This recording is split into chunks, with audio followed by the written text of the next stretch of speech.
Buenos dias, buenas tardes, buenas noches. Ótima madrugada, com esse calor, melhor hora para trabalhar tem sido, sem dúvida, a madrugada. Já é primavera em Belo Horizonte. Espero que você esteja bem. Quero agradecer muito o empenho das turmas neste nosso processo emergencial. Estamos já chegando aí, sei lá quantos 200 anos de aulas emergenciais. Então, quero agradecer muito o empenho da turma, num ritmo, como diria Maria da Conceição, num ritmo de marcha forçada, com bons resultados. Hoje vamos servir, finalmente, o prato principal do livro segundo do Capital, qual seja a reprodução. Nas duas últimas semanas examinamos as sessões primeira e segunda do livro segundo, e principalmente na semana passada chegamos a resultados muito importantes, ao mesmo tempo em que apontamos os limites expositivos de um texto que foi sendo reescrito ao longo de 15 anos, né? De 1863 até 1878, Marx trabalhou e retrabalhou o livro 2 e, apesar de tudo que se diz por aí, não é aquela Coca-Cola toda, né? Por outro lado, é um texto sintético que tem um encadeamento muito preciso de suas categorias, né? Muito bem amarradas, embora justamente seja o livro que mais tenha gerado interpretações, né? Se a gente considerasse cada livro do Capital como um jardim, o jardim do livro segundo foi o que rendeu assim, mais milhões de cerejeiras em flor, pés de alface, caqui, graviola, goiabada de banana, bananada de marmelo, né? Dá até vergonha de em uma semana tratarmos do material desse livro 2, uma vez que a pleiade de autores que se debruçou, que desdobrou esse material é imensa, né? Evidentemente vamos indicar alguns livros e textos para minorar o nosso problema aqui, e é óbvio também que a nossa leitura é beneficiária da publicação de todos os manuscritos do livro 2, não só dos manuscritos, mas do texto redacional de Friedrich Engels, ou seja, nós temos um material de estudo para esse livro muito grande, embora a gente queira mesmo ficar no livro 1 e dar um salto mortal e chegar no livro 3, né? Mas é o que nós não vamos fazer aqui, né? Vamos nos deter hoje, então, na sessão terceira sobre a reprodução, né? Na semana passada, nós chegamos aos resultados do processo de circulação que nós chamamos de processo de rotação, a resultante da compenetração entre tempo de produção e trabalho e tempo de circulação. Quer dizer, o capital circula de uma maneira diferente da qual é produzido, qual seja, ele circula na forma de capital fixo e circulante. E isso gera a necessidade de que os seus ciclos de capital dinheiro e capital produtivo se compenetrem, né? Se estiquem, se encurtem conforme essas necessidades, né? Postulamos a endogenia do crédito aqui, quer dizer, o capital dinheiro que transborda de um setor da economia e aparece em outro, né? E, evidentemente, quer dizer, a necessidade do capital adiantado, né? Um capital em dinheiro que sempre tem de estar a pagar os trabalhadores, a pagar as matérias-primas, né? Isso eu não posso adiar. Pode adiar com crédito, né? Posso adiar, mas não infinitamente, né? Essa é a mensagem da rotação do capital e de seus diversos problemas, né? Quer dizer, os percalços que o sistema passa para, ao fim e ao cabo, trabalhar 24 horas por dia, 7 dias, 8 days a week. Aqui nós chegamos no reinado do capital mercadoria, como eu já falei algumas vezes. Ou seja, nós vamos olhar um capital que circula e produz, mas na hora em que circula, ele já circula como uma mercadoria dotada, portadora de mais valor, ou seja, um capital que já é produto do próprio processo de valorização, ou seja, um capital que é também mercadoria, né? E essas mercadorias, elas servirão, ser realizadas, e aqui elas serão realizadas, para remunerar os agentes, os 3 agentes, as 3 classes. Por enquanto a gente ainda não entrou, não inseriu a classe proprietária, a classe, a nobreza, etc., né, no Estado. Nós estamos falando apenas de capitalistas e trabalhadores, e esses capitalistas e trabalhadores têm de receber sua renda. E o grande problema é que, além de remunerar os agentes, eu tenho também de garantir as condições de manutenção, ou seja, de reprodução do capital.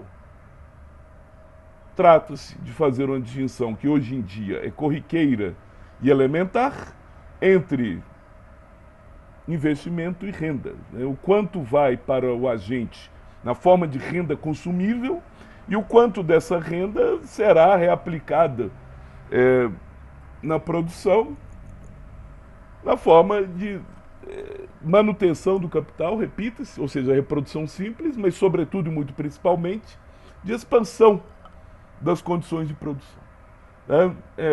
A preocupação filosófica sobre reprodução na obra de Marx é imensa e longa, né? Tem várias tematizações, e essas tematizações partem da constatação de que antes do próprio modo de produção capitalista eu preciso manter os indivíduos, né? E o ser humano é o único ser inventariado cuja reprodução nunca se dá nas bases anteriores, né? Quer dizer, eu estou vivo, tenho que me manter vivo, muito bem, parabéns, mas a individualidade humana, ela se mantém expandindo-se, né? Expandindo suas perspectivas culturais, suas perspectivas materiais, suas necessidades infinitas. O intercâmbio do homem com a natureza, como já se disse aqui, gera uma expansão infinita, gera, né, um exponencial conjunto de necessidades que poderão ou não ser satisfeitas pelo mercado.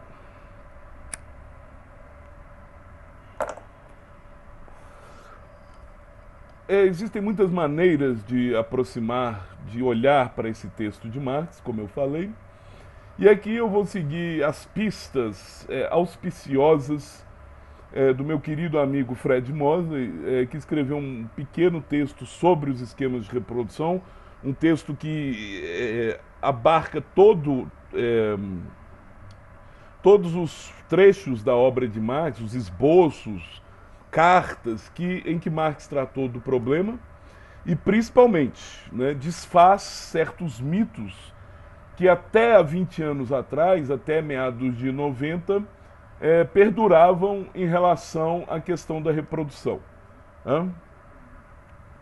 Por exemplo, a ideia de que os esquemas de reprodução são esquemas de coeficientes técnicos, que eu posso pensar a economia como um todo, a totalidade da economia, é disso que se trata a reprodução, como um conjunto de trocas entre departamentos, trocas baseadas em fatores técnicos. Fred Mosley, infelizmente, tem que pregar, reiterar, desenhar para os não marxistas ou para os simpatizantes de fim de semana, que Marx, assim como poucos autores até seu tempo, concebe a economia como uma economia monetária. Então eu estou falando aqui do preço das coisas, quer dizer, quando eu estou falando de mercadoria, que eu não estou falando do tempo de trabalho, não estou falando de coeficientes técnicos, de proporções entre o capital constante e o capital variável, por exemplo. Estamos a falar aqui de uma economia monetária. Né?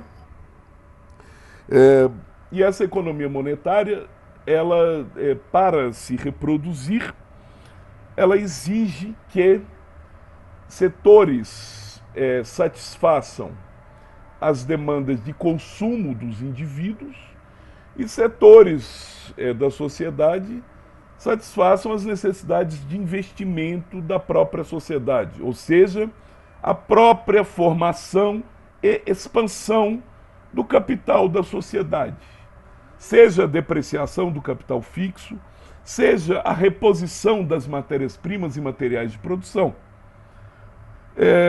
Esse problema em Smith, e é o problema que reaparece ipsis literis em David Ricardo, é a ideia de que o preço natural das mercadorias, diz o nosso mestre Adam Smith, ele se resolve, se dissolve na renda dos agentes econômicos, das classes econômicas. Né?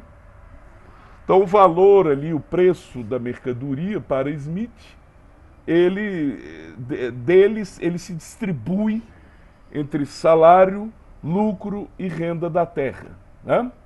E aí Marx vai perguntar, tá muito bonito, mas no ano seguinte, se eu consumir todo o valor, o estoque de valor adicionado num ano da sociedade, o ano que vem eu vou produzir como? Ah, o capital fixo está meio depreciado, né? Cadê o algodão? Cadê o fuso? Cadê a farinha, o frango para fazer a coxinha de catupiry? Portanto, uma maneira de se ler esse texto é uma crítica do que Marx chama de dogma de Smith. O preço das mercadorias se resolve na renda dos agentes econômicos, ou das classes econômicas. Por que não? Ora, isso é uma meia-verdade, e como tal, é uma meia-mentira. Na verdade, o que eu preciso é de manter alimentadas as pessoas, que é uma necessidade individual, eu posso pensar assim, quer dizer, um capitalista individual, um trabalhador, um indivíduo, ele tem que estar um ano mais velho, mais vivo. Mas além disso, todas as necessidades dele têm de ser satisfeitas por meio, ou são satisfeitas, por meio da produção capitalista, que envolve o uso de capital constante. Assim sendo, o senhor Karl Marx vai fazer 720 mil versões dos seus esquemas de reprodução, e graças a Deus hoje a gente pode pensar num sistema com vários setores da economia, né, um setor de bens de luxo, um setor de consumo de bens sei lá o que e tudo, você pode brincar o tanto que quiser. Infelizmente, né, o pessoal reclama muito, mas isso demanda tempo, demanda uma equipe de cérebros, né? Uma matriz de insumo-produto, ela não é feita por um autor apenas, por um cientista isolado. Quer dizer, então nós estamos num tempo em que existe uma ciência econômica canônica, ela mesma produz suas estatísticas, ela mesma produz as suas interpretações dessas estatísticas e os métodos de engenharia compatíveis para produzir os seus resultados. Né? Aqui, então, nós vamos fazer a economia política clássica. Nós temos um setor 1 que produz bens de capital e um setor 2 que produz bens de consumo. Singelamente, estamos pensando que trabalhadores e capitalistas não existem discrepâncias qualitativas muito grandes entre o consumo do trabalhador e o consumo do capitalista, né? O capitalista, evidentemente, tem um estoque de arroz em casa, o trabalhador não tem. O trabalhador está comendo cará, sei lá se o cará está mais barato do que o arroz, duvido. Está comendo feijão com macarrão.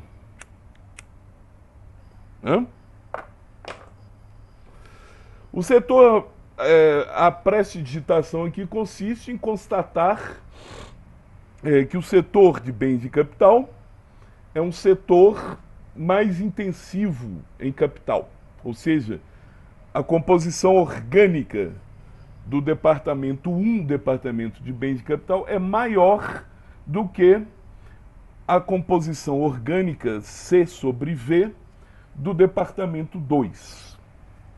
Durante o ano, e aí nós não estamos mais falando do indivíduo, das condições de reprodução, manutenção e sobrevivência do indivíduo, estamos falando das condições de sobrevivência do próprio sistema.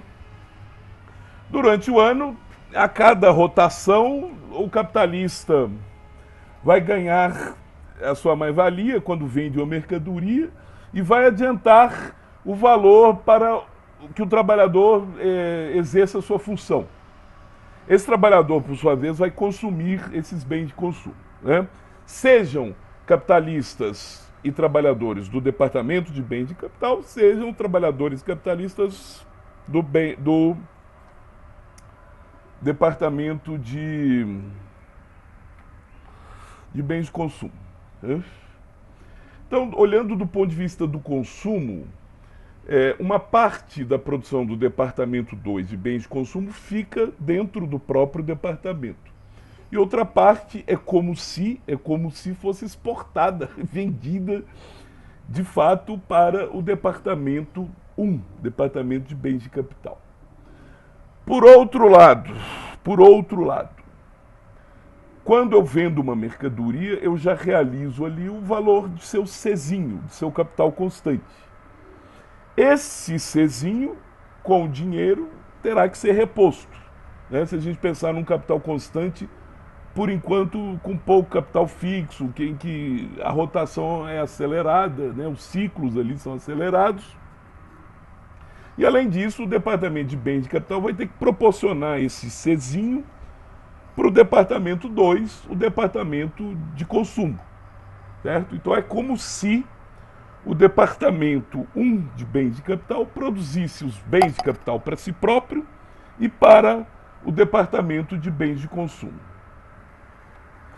Em suma, eu terei trocas que parecem aos olhos rafianos, aos olhos nem tão que não veem tão claro e não enxergam tudo, parece que eu tenho trocas de valores de uso, mas não é disso que se trata, repita-se.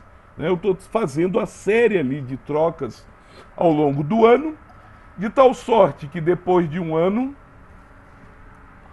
eu tenha a mais-valia consumida, os salários foram consumidos e, além disso, eu consegui repor o meu capital constante. A isso se denomina reprodução simples. Depois de um ano, mantida a tecnologia constante, mantida a população constante, eu posso pensar, postular teoricamente, é isso que o Dr. François Quesnel fez, as condições de reprodução simples. No entanto, já demonstramos que não existe reprodução simples. É só uma abstração teórica, eu diria até uma abstração didática. Uma parte da mais-valia, na verdade, ela vai ser reinvestida, né? Não porque o capitalista é parcimonioso, é muquirana, né? Não é nada disso. O próprio sistema, a concorrência, essa nossa economia monetária que estamos a descrever aqui, ela tem um impulso, a concorrência gera um impulso de mais produzir e também de mais investir. E para pensar o esquema da reprodução ampliada, simplesmente eu terei de pensar que uma parte da mais-valia dos dois departamentos, em lugar de se travestir simplesmente de bens de consumo, ela agora terá que ser aplicada em bens de capital, no departamento 1, né? E com isso eu posso pensar 10 anos aí, como se fossem juros compostos, em que o bolo vai crescendo.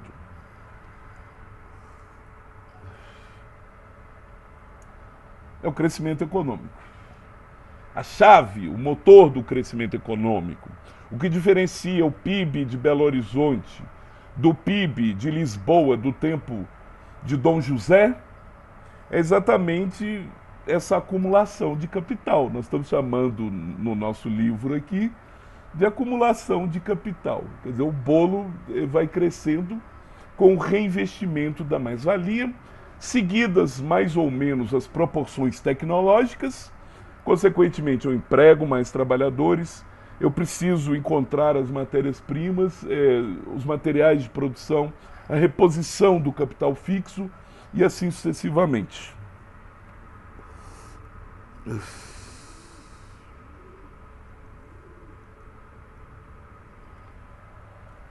Muito bem.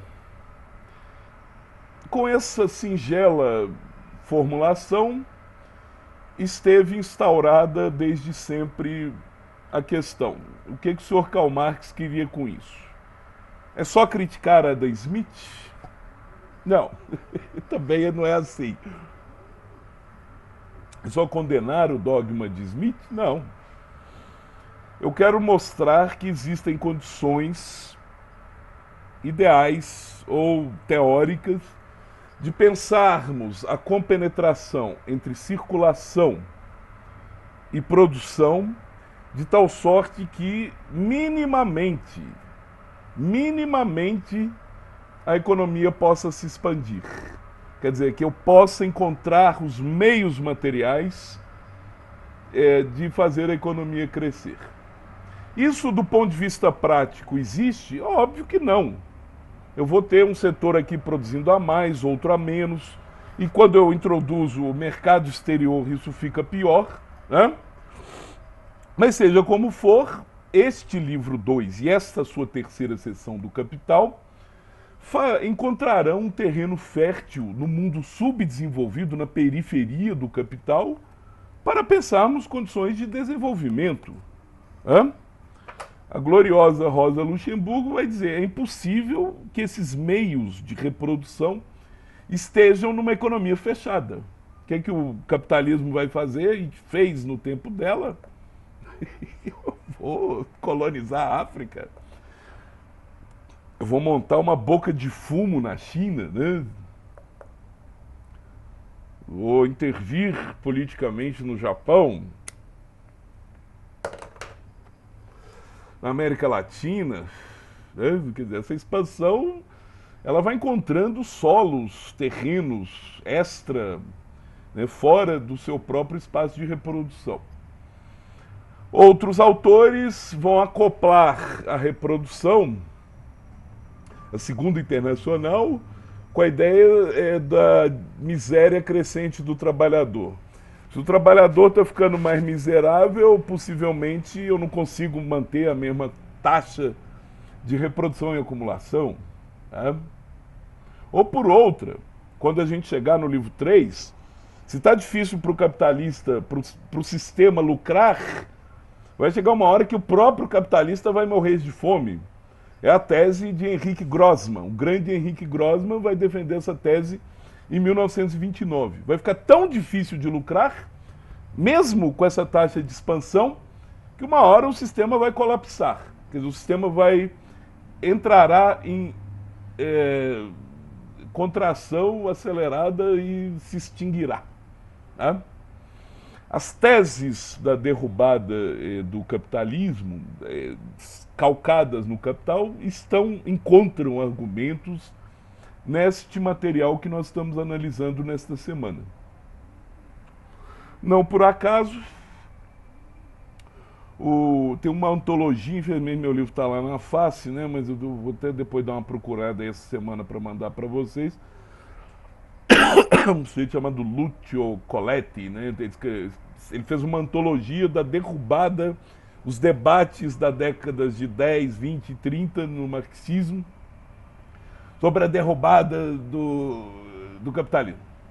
Por outro lado, um sujeito como Tugan Baranovski vai dizer que não, que apesar dos desequilíbrios, né, eu tenho possibilidade de manter minimamente a coisa rodando. Não é por aí, não é pelos esquemas de reprodução que eu posso postular uma crise permanente. Haverá crises, haverá produção em excesso e tudo, mas isso se resolve. Né? E nessa fonte espúria, o nosso amigo Keynes dessa fonte será um dos afluentes da doutrina, da teoria da demanda efetiva do grande John Maynard Keynes, certo? Então, essa são dois, quer dizer, pensar as condições em que circulação e produção do capital agora geram, são as próprias condições, o próprio pressuposto de manutenção no tempo e no espaço e na matéria da própria produção capitalista. Né? Quer dizer, a distinção elementar e singela que estava sendo feita por vários autores de várias correntes nas décadas de 70, 80 e 90, no final do século XIX, né? O que é renda, o que é investimento, é que nós temos uma primeira aproximação marxista. Quer dizer, o valor que eu gero socialmente em um ano, por meio dos esticas e encolhes das rotações que compenetram produção e circulação, e as diversas naturezas, capital fixo, circulante, constante e variável, agora eu posso pensar, então, num sistema funcional, minimamente funcional, em que eu gero renda, mas também gero parte da renda que será reinvestida, e finalmente o terceiro elemento, que é a reposição do estoque de capital, que é o C. Mercadoria, eu investi 100, ganhei 120. Desses 100 que eu adiantei, os 80 já ganhei de novo, vou reaplicar. Os 20 do trabalhador, ele vai consumir. E eu vou poder contratá-lo novamente. E a minha mais-valia de empresário, eu tenho duas escolhas. Não se trata aqui, repita-se, de um individualismo metodológico em que o empresário, né? Se fosse um empresário brasileiro, a gente sabe. Até engasguei, ao ato falho. Ele ia ficar devendo 120 aí para sempre e ia, sei lá, para Trancoso, para Ibiza, Seychelles, quem sabe, né? Bem, essa é a reprodução. Existe uma potência, uma latência de crise? Existe. Mas, por enquanto, até agora, nós já estamos aos 20 minutos do segundo tempo.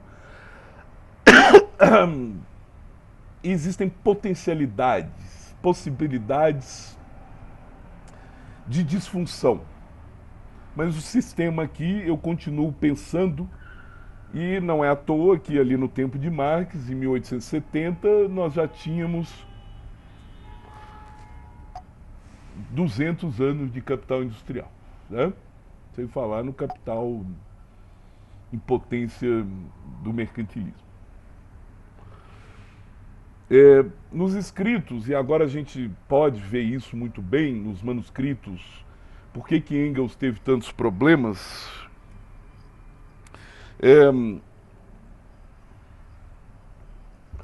Eu ainda não tenho isso muito claro, né? Tem 10 anos que eu defendi minha tese de doutorado, isso já era para estar lá na tese, mas até hoje eu também não tenho muita certeza dessas coisas, né? O bom de uma tese é que chega uma hora que você fala, não, cara, chega, né? Chega. Então, nos manuscritos, os últimos manuscritos de fato, nós vamos voltar às questões mal formuladas do capital fixo.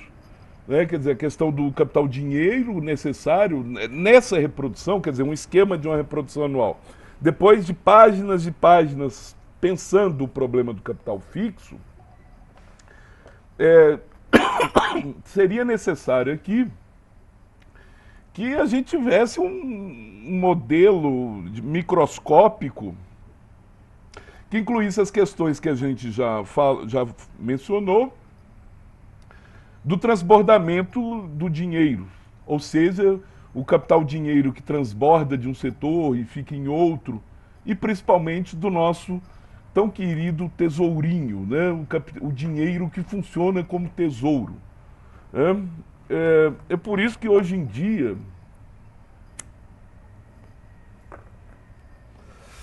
as questões formuladas pelo livro 2, elas recebem outras roupagens que não as técnicas e econômicas, né? Quer dizer, as questões econômicas hoje no marxismo estão reservadas para o livro 3, para o ciclo econômico de um capital que não é, que é isso tudo, mas é um pouco mais, né? Que se manifesta como mercado de capitais. Seja como for, eu acho que a gente merece analisar algumas perspectivas que se fazem presentes hoje em dia. Vou citar só duas, a bem da brevidade. A primeira é a do glorioso Lauro Campos, professor da UNB, que escreveu um livro chamado A Economia do Não, a Crise Completa. Segundo ele, para que o processo de reprodução tenha a sua harmonia e o seu sucesso, eu não posso, ou seja, eu sempre adianto 100 e ganho 120. Entre 100 e 120, para eu voltar aos 120 de novo, eu não só terei de expandir o capital original, mas eu também terei de produzir mercadorias supérfluas. E ele vai citar cada uma que dá pano para manga. Uma bomba atômica. Uma bomba atômica que destrói tudo e começa tudo de novo. Uma guerra.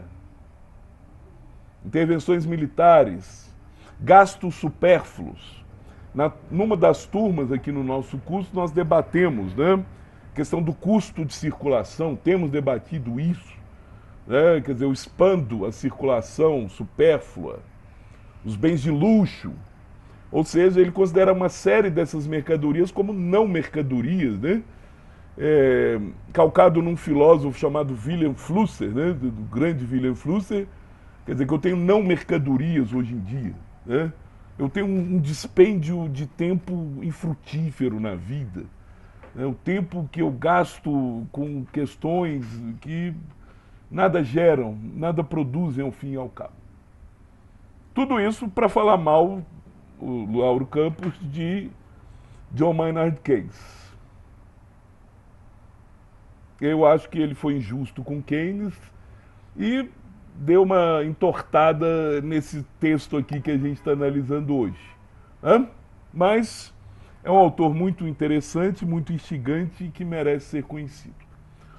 O outro autor está na crista da onda há 50 anos, que é o senhor Monsieur Louis Althusser. Escreveu uma série de livros, depois sobre Marx, sobre o Capital, aquela efervescência toda de 68, né, um dos pilares intelectuais, né, de 68, de 1968. E escreveu ali um livrinho chamado Teoria sobre a Reprodução, em que ele mostra que, para que a reprodução aconteça, não só são necessárias essas condições materiais enumeradas pelo Sr. Karl Marx, mas também são necessários aparelhos em volta da reprodução. Que aparelhos são esses? São os aparelhos ideológicos e o próprio Estado, né? Para reproduzir as condições de produção, para que a economia se mantenha, eu preciso da polícia dando borrachada nos trabalhadores. E mais do que isso, eu preciso de um exército mundial garantindo a extração de certas matérias-primas, garantindo o funcionamento de estados despóticos na periferia do sistema e assim sucessivamente. Esses são os aparelhos do Estado mesmo, né? Eu tiro, porrada e bomba. No entanto, além desses, existem os aparelhos ideológicos do Estado, que também são necessários, que a gente pode chamar hoje em dia, para simplificar, de um conjunto da ideologia que compõe o nosso mundo, né? E ele diz, com todas as letras nesse livrinho, que a luta contra o aparelho de Estado é uma luta praticamente perdida no tempo dele, e por que não no nosso. E que, no entanto, a luta contra o enfrentamento contra os aparelhos ideológicos do Estado, essa luta, sim, é uma luta que tem chance de dar certo. Vraiment, vraiment, uma luta ideológica, uma luta cultural, né? Um confronto contra os aparelhos de Estado. Essa sim. Né? Quer dizer, no final ele está dizendo que ele, como antelô importante e tal, é como eu dizer que a universidade aqui, a nossa universidade, o aparelho ideológico que me mantém, eu tenho condições de subverter a dominação ideológica. Esse senhor mesmo, Althusser, foi um dos que mais enfatizou uma obra de Marx Marx e Engels, chamada Ideologia Alemã. Né? E ali, no bojo, no apêndice da Ideologia Alemã, estão as teses contra Feuerbach. E uma das teses é a seguinte, né? Quer dizer, essa luta, esse debate das condições de verdade de um pensamento é uma luta infrutífera, é uma impotência, né? E eu só posso enfrentá-la na porrada. Né? Ou seja, se eu não transformar primeiro, se eu não conquistar o aparato real de produção, ou seja, essas condições de produção, e as condições estatais de opressão, eu posso ficar fazendo um soneto para Marx por dia. Posso disputar 1000 eleições burguesas. Pode disputar. Como diz o glorioso presidente Lula, os partidos de esquerda mudam quando tem de negociar com as companhias de lixo e de transporte das cidades. Do mesmo modo, e quem percebeu isso foram os bolcheviques, né? Quer dizer, era importante a produção cultural, uma produção cultural divergente, uma produção ideológica divergente. Mas eu não conquisto a base, eu não vou conquistar a política, eu não vou conquistar o Estado burguês pelo voto. E o destino de todos os comunistas que chegaram lá tem sido sempre o mesmo. Né? Ao contrário, tem um livro do Boris Góes, eu acho, né, quer dizer, o manifesto, o Communist Postscriptum, o pós-escrito comunista. Né? Desde o primeiro minuto, os bolcheviques entenderam a necessidade de mudar a cultura do seu próprio país. Né? E hoje em dia, os russos têm uma cultura, já tinham, mas a produção cultural, intelectual, ideológica da Rússia, com todos os problemas, ela não deixa nada a dever a nenhum centro do mundo. Né? Portanto, são dilemas. Né? Eu não gosto de vender desesperança, não gosto de pregar desilusões. Né? Mas existem certas ilusões que nós aqui, na periferia do sistema, cultivamos, muito perigosas, né? De que existe uma guerra cultural em curso, ela já está perdida. Basta pegar o programa de um curso de graduação em economia e em relações econômicas internacionais. Né? Essa batalha já está perdida. E a ilusão mais perigosa é a ilusão de que uma transformação política vai mudar a economia. Né? Eu posso promover quebras estruturais na reprodução capitalista por meio de leis, e nós somos os campeões mundiais das leis mais belas. Eu nunca digo para não ler. Eu recomendo, e eu estou sendo injusto com o Althusser aqui de propósito. Então, durante a semana, eu vou tirar um tempinho para repercutir a história do pensamento. Temos uma história do pensamento econômico nessas poucas páginas da reprodução simples e ampliada, e temos elementos para pensarmos questões econômicas importantíssimas. Né? O mais importante sempre é a exegese da bibliografia e a reflexão rigorosa. Se esse vídeo chegar até você, você receberá um convite para participar das nossas atividades sincrônicas. Estamos no Setembro Amarelo e nunca é demais dizer que a condição principal de reprodução material do ser humano é que estejamos vivos, né? Que peguemos leve nesse momento de tanta dificuldade, não só material, mas também espiritual.